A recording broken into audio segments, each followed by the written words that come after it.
Hello and welcome back to the Punchers Chant podcast. In today's episode, it's the preview show. We'll be looking forward at all the women's world title fights this weekend. Rhiannon Dixon, Terri, Harper, Alycia Baumgardner versus, let me check, Delphine Pussy. There we go. Ben's going for What a start! What a start! This Mikaela is. Meyer. It's professional here. We're in our defence. We've just recorded a 45-minute AJ versus Dubois I thought that was review. 2 days ago. If you haven't watched that, it's just the time goes so fast. Mental. If you haven't watched that already, go back and watch that. We give a full review of the card, give some predictions for future fights, all sorts of interesting stuff. But for this weekend, it's a do you know what? It's a really good weekend. You've got that matchroom It's too card. much of anything. Yeah, you got that matchroom card that no matter what fate tried to make that card not happen. You had the original fight was cancelled. Then Dalton Smith. You had Johnny Fisher was injured. Interview up on the channel, and then obviously finally they still put it on, which is fair play to Matchroom. Back in Sheffield as well, full circle moment. Back in Sheffield, they know, even though some people, certainly not us, but some people will turn their nose up at a women's world title fight on the main event. It's a great fight. It's a great event. There's some really good fights on there. Which fight is it for you boys that, you know, the one to watch? Is it that main event, or is it maybe one of the undercards? I think the main event has got the ingredients to be something very special on Saturday night, and it's just great to see that they finally got it on, because it's been delayed, and now we finally got Saturday night. They're going to meet, and yeah, I think it's going to be a very special night. The undercard as well, the amount of prospects on it. Giorgio Vizioli. This is incredible start, boys. Brandon Scott, Jimmy Sains, all of them are all on this card, and you think, when you look at this card, it was meant to be main event by Johnny Fisher. I think this card is really, really strong, and it's well worth a watch. But this weekend, Friday night, we've got 2 fight cards. One from Sheffield, the warm-up act, if you would like to say, the GBM show with Shaquille Thompson against River Wilson Bent, and then Charlie Edwards at the Your Call on Channel 5. It's just a brilliant, brilliant weekend of boxing ahead. The best fighter this weekend, I think, will be Peter McGrail and Brad Foster. So obviously McGrail, 2 very good fighters, but McGrail coming like on a rebuilding period after being knocked out by Jericho Quinn in America.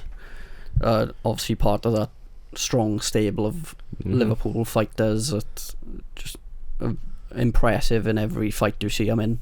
Brad Foster is very experienced at this point. His last fight was actually against Rhys Edwards, who we've seen him fight a few months ago in Cardiff. We know how impressive he is. He lost on a points decision against him. He's a former British Commonwealth IBF international, I think, champion. Yeah, I think that makes for a very very good fight. That'll be the best fight of the weekend, I think. And also on the card, you've got Galal Yafai. You know, talk about a risky move Saturday night. He could get a cut like what Sonny Edwards had, and you've seen that cut last week in the fight week for AJ Dubois. It's a bit risky if you ask me. What are we now? November 30th is 7 weeks away, if not more. It's very risky, but it's good to see him back in the ring and being active, and it's what boxers should do. And I'm assuming he's going to have maybe a 6-rounder or even an 8-rounder just to warm up. No 4-rounder? We don't know. We don't know. They haven't. Has he even gone an opponent? Not at the moment, I don't think. Not unless at the they've moment. updated it since I've. I wouldn't be shocked if they don't have him on the card, or like. But he's on the fight poster though. If it's fight week, and he's on the poster for it. I think he was on the poster before the Sonny Edwards fight, don't he? So.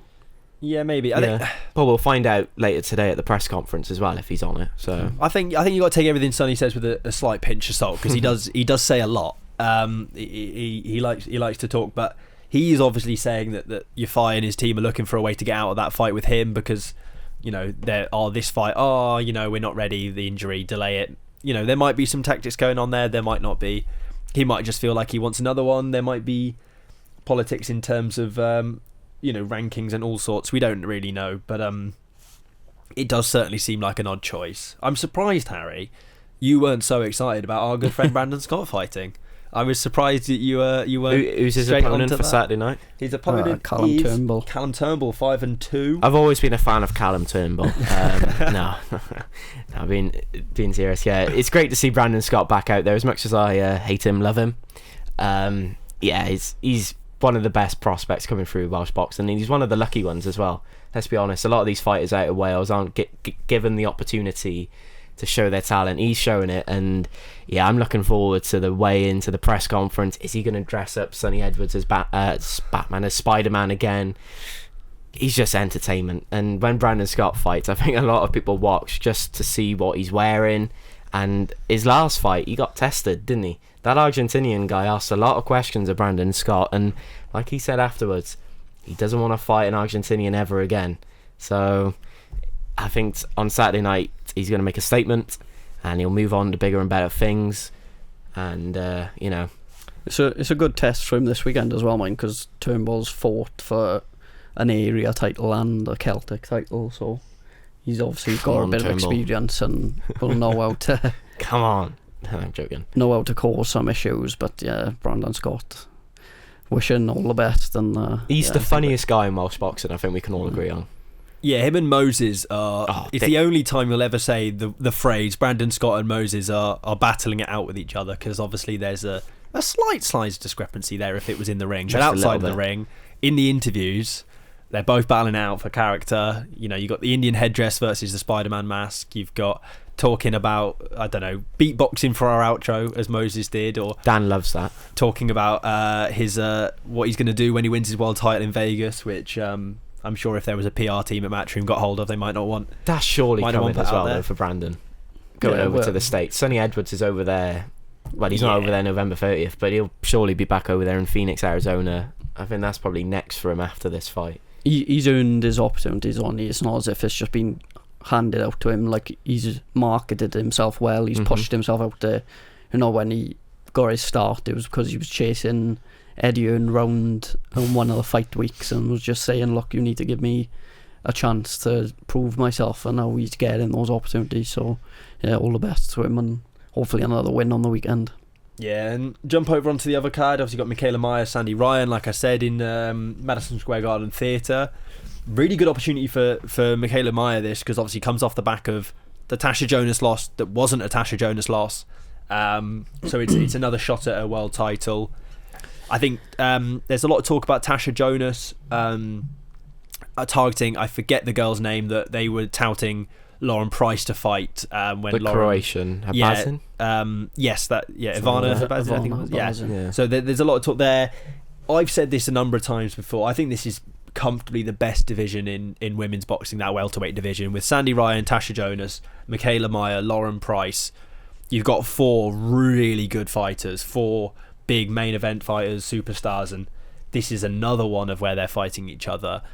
Eventually, I think we're going to see all those belts, you know, in one fight, or maybe not. Maybe they'll just keep kind of beating each other, and it will be a nice competitive mix. But it'll be interesting to see how Ryan does over there because obviously coming over from England, she's technically the away feels fighter. Like more of an away fighter than Mayer is, but she is the home fighter having the world title. Mayer, well, for me, I thought she beat Tasha Jonas. If that fight wasn't in Liverpool in January, absolutely she did. 7 days a week, that would have been Mikaela Myers. But Sandy Ryan, she's coming off an impressive victory over Terri Harper as well. And I just wanted to touch on that main event as well, Saturday. Terri Harper, Rhiannon Dixon. Rhiannon Dixon is only one of two English world champions at the moment. Who's the other one?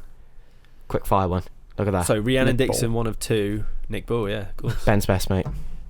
You look alike. My twin. Literally look alike. Yeah. They do look like. I've never seen the two of them in the same room. It makes you think. Yeah. You two could potentially be going up to Liverpool.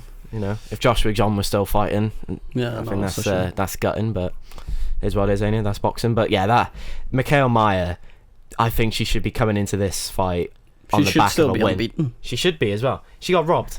If that fight wasn't in Liverpool, twice really, you could argue. I'm a big fan of Mayer, and I remember months back we were sat speaking about that fight. You called and it. I said she'll win the fight, but she won't get the decision.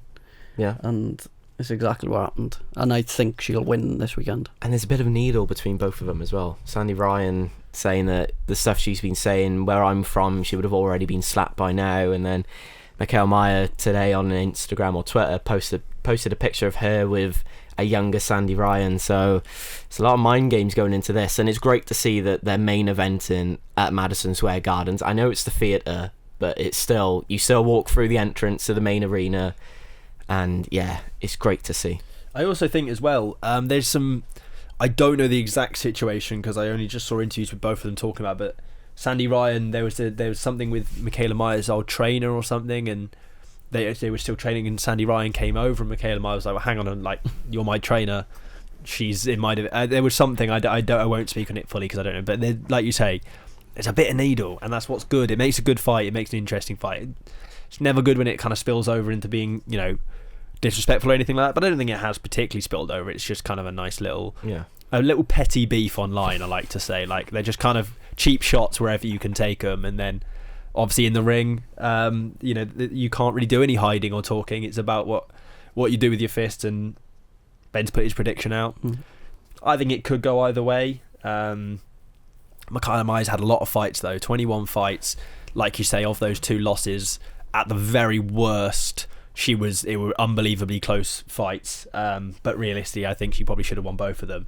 And 21-0 in the women's division is some record. So, you know, fair play to her for that. And then, as I said, as I absolutely butchered in the intro, Alycia Baumgardner versus Delphine Person. Is it Persoon? Persoon. Alycia Baumgardner, obviously matchroom fighter, world champion. There's talks about possibility of the Caroline Dubois fight if she can get through this one, up at lightweight. It's a good fight. I think it is a good fight. It's an interesting fight, and like I said, it's an all women's card. There's not a single male fighter from top to bottom, which I don't know if we've had many of those, particularly with the world title on the top of it. I can't think of any. Persoon mine is very tough. I remember Fight Camp, she pushed Katie Taylor all the way to I want to say potentially a technical draw in that. It could have been a win for Katie Taylor, but yeah, it's a great fight. Great to see there's an all women's fight card as well. We've seen it before, and it's great to see the women are now getting the limelight more and more and more. And this weekend is all about the girls, ain't it? And yeah, that's a great fight. That potentially could be fight of the weekend. I know Very Ben said experienced as well. Peter McGrail and Brad Foster's could be, but that has got the ingredients to be an absolute. If she wins on Saturday, is it Saturday it's on? Friday night, I think it is. Friday night. Another Friday night fight. That'd be a 50th pro win as a female. What, Baumgardner? No, Delphine Persoon. She's a proper veteran. Yeah, I didn't even clock the record. That is impressive. Like, she's experienced, and like Baumgartner's obviously coming off the long layoff of the similar issues to some of the other matchroom fighters, but like they seem to have sorted that now after, what has it been, like nearly 18 months since she's been fighting. But yeah, it's a tough test to come back to, and like I said, it sets up, if she can get a win, sets up a future fight possibly with Dubois. I'd rather see Dubois and Rhiannon Dixon fight each other personally, because I think that's what, like, they were talking about there's all the chaos with Eddie Hearn and Ben Shalom that I don't even think we've spoke about much. That was so funny. But that's a potential 5v5 card fight. It's a good matchup. Is Promoter Ben. He's again. It's what he does. That's what I'd do anyway. Yeah. Well, we saw Caroline Dubois, didn't we, up in Barnsley, and she looked very good. So yeah, definitely a big fight next for her. She looked a cut above. Oh, 100%. She definitely looked a cut above her opponent on the night. Who was going into it? I think she was it an Argentinian girl? I think it was tough girl. And yeah, Caroline Dubois looked a cut above. And actually, I think Dubois was at the York Hall when I was there, but she was trying to keep. She wasn't in she was just in the fans, just keeping her head down. I think she had sunglasses on. She was there for the Lauren Price fight. Did we see her on Saturday night for Dubois and AJ? I saw her. I think saw her at one of the weigh-ins or something. Maybe I think I did see her face at some point. Yeah.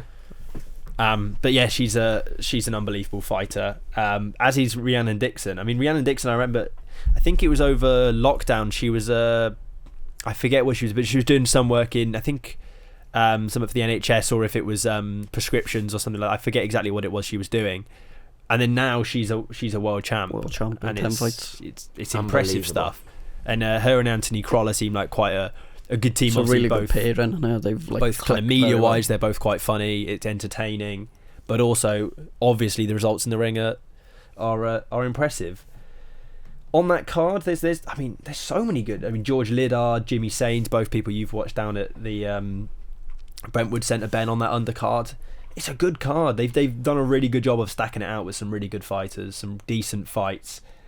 Despite all those cancellations, despite losing probably the 2 biggest fights, this card is still locked and loaded with talent top to bottom, and yeah, it starts with Brandon Scott and it finishes with a proper world title fight as the main event.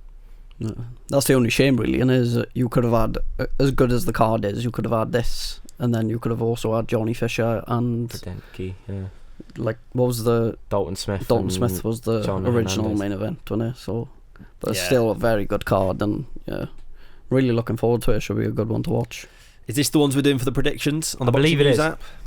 Do we Jump on talk it. about Friday night as well? GBM Yeah, have still got a got- massive yeah. massive Got Charlie show. Edwards. Charlie Edwards is fighting. Technically it's Charlie Edwards against Sonny Edwards on Friday night. Family Feud.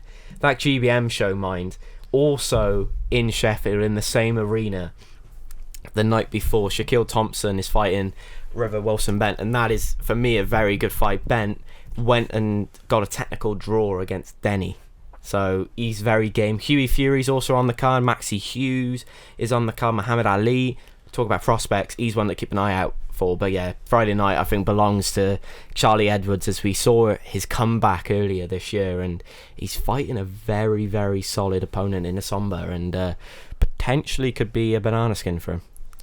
It's got the possibility, and obviously got that added thing of obviously Sonny. The fight's called Family Feud, ain't it? So.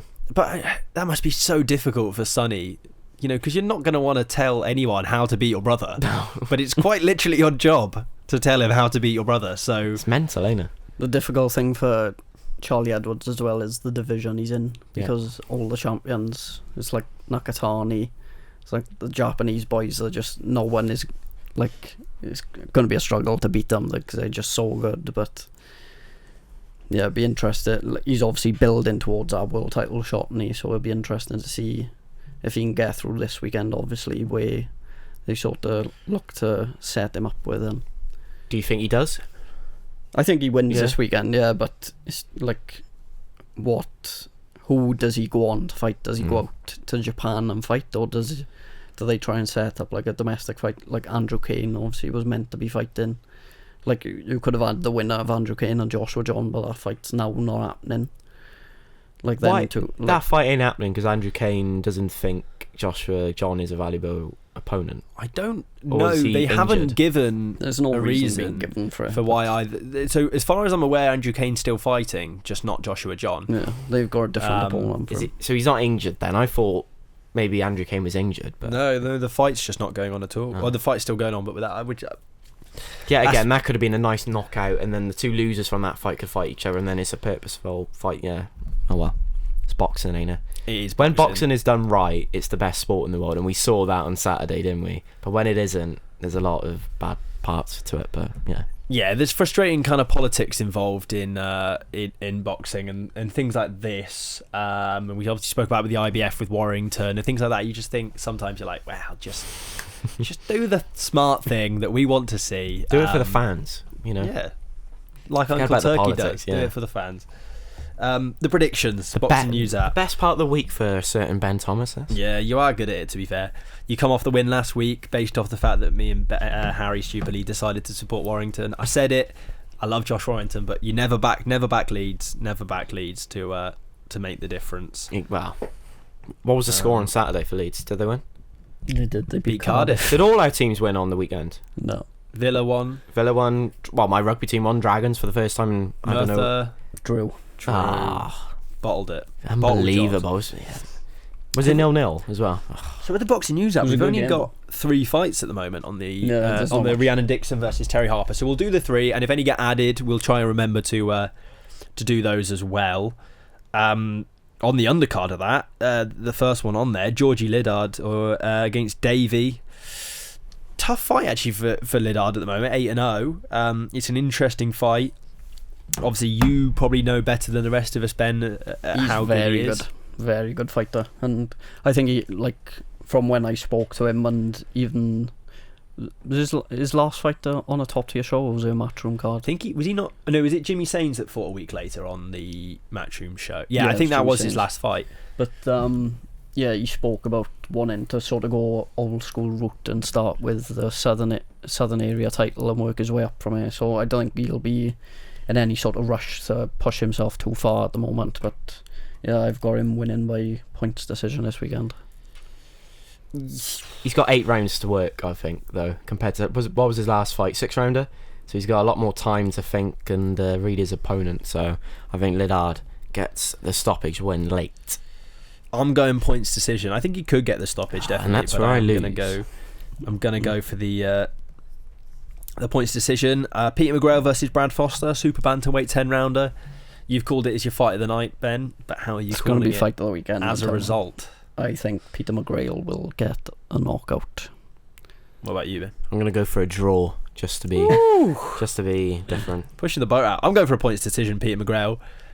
This is. I think we're going to be fairly similar on the predictions this week because it's only 3 fights. Exactly. That's why I've gone for a draw to be a bit more. Ooh. That's what we always say. Harry brings the entertainment and losing the predictions most of the time as well. I do end up losing the predictions because I just go with my heart, not with my head. No, last week you said without a doubt you're like, I'm really try-harding it this week. I want to win, and you did come out last. So. Josh Warrington leads. Never. I'll take the blame for that one. Then I'll take the blame for that one. Rhiannon Dixon, Terri Harper, lightweight 10-rounder for the WBO, I believe, world title. Harry, what's your prediction? I think Dixon stops her late, and I think Terri Harper doesn't get off her stool. Again? She quits in the corner again. Going back to back. That seems harsh on Terri Harper. Which I feel bad for saying, but that's how I see it. I think Dixon is a level above, and she can move on to bigger and better things. I've got Dixon by decision. She's only got 1 stoppage in her career, and we know how difficult it is to get stoppages in female fights, especially with only 2-minute rounds. So yeah, I'm gonna go for a points win. I've gone for a I'm not happy with my predictions now. Can we re-record I've this gone for a points decision win as well, which means I've gone 3 points decision. So my round prediction's been nice and easy because it's just however many rounds there are in the 3 fights, 28 rounds. Yeah, I think we've got coming up. We've got some big fights. I'm trying to think ahead. Obviously, Beterbiev Bivol. We have an inkling that there might be a press conference for that coming up very, very soon. But it would have happened by now. There was a press conference. There was a press conference yesterday. Yeah, there was a press. But if you're listening, we knew it was happening. So plus exclusive. Points. I forget. We need to get used to that this will be coming out on a Thursday. Nick Ball as well next weekend, fighting up in Liverpool. Really good night of boxing up in Liverpool next weekend. Actually, really looking forward to it. I'm in Guernsey, so I can't watch it, but there we go. It's darts or tax avoidance. I got a wedding. A wedding. I'm going to talk after the podcast as well. I'm not going to say that. HMRC, he's not going to Guernsey. I've got a suit for the wedding, and the suit that I'm wearing for it, I'm going to test out because obviously going for an awards evening. Yes. Well, I suppose we haven't said it in this studio yet. Not in the studio. We've said it online. We've mentioned it about 3 times. Let's boost our ego. We've been nominated for the Welsh Media Journalists Award. It's the podcast of the year. We're up against the BBC, the BBC, and the BBC. And what are we? And we are. Where's the budget? Where's the? I mean, this is a nice room, mind, but it's not BBC budget. There's nothing anyone can do if you're listening to help us win. Unfortunately, we can't rig the vote or anything, or slip a fiver under. Well, we might be able to, but I don't think it'll work because it's just a judges panel decision. Yeah. So obviously, we'll keep you guys posted if we do win. If we don't win, you probably won't hear about it. Do you know the worst thing is if we don't win, then later on in the evening we've got Jake Paul against Mike Tyson. Is it the same evening? It's the same evening. Oh. And we could potentially see probably all our hero growing up for Mike Tyson, for him growing up, Mike Tyson get knocked out by Jake Paul, a guy from the Disney Channel. Yeah. You're just worried about being 75 quid out of pocket for the dinner, aren't you? That's what you're stressing about. It's not 75 quid, it's 75 quid times 3 as well. So. Tax deductible though. Ooh. Not the HMRC, maybe. I didn't know that, but he's talking a lot about tax here. So. Well, no, you see the one who's going to Guernsey. That's the place to go. It's for a wedding. Okay, but why are they doing it in Guernsey? 20% off your wedding? Who knows? Not me. I think by the phase of where this has gone, that just about wraps it up for today's episode. I think we'll get a bit slicker with these preview shows once we get used to doing the double back-to-back and working that out. But if you did enjoy for some bizarre reason, you can follow us on Twitter, Instagram, Facebook, TikTok, subscribe on YouTube. We're knocking on the door of 500, or depending how the last episode went, thank you for getting us to 500. So check if it says 500 already, subscribe to say well done. If it doesn't, then subscribe so we can get there. That's the plan. Thank you all for listening, and we'll catch you all next week for another episode.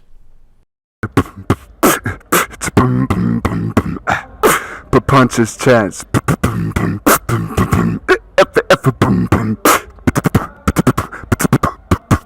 Punches Chance Podcast.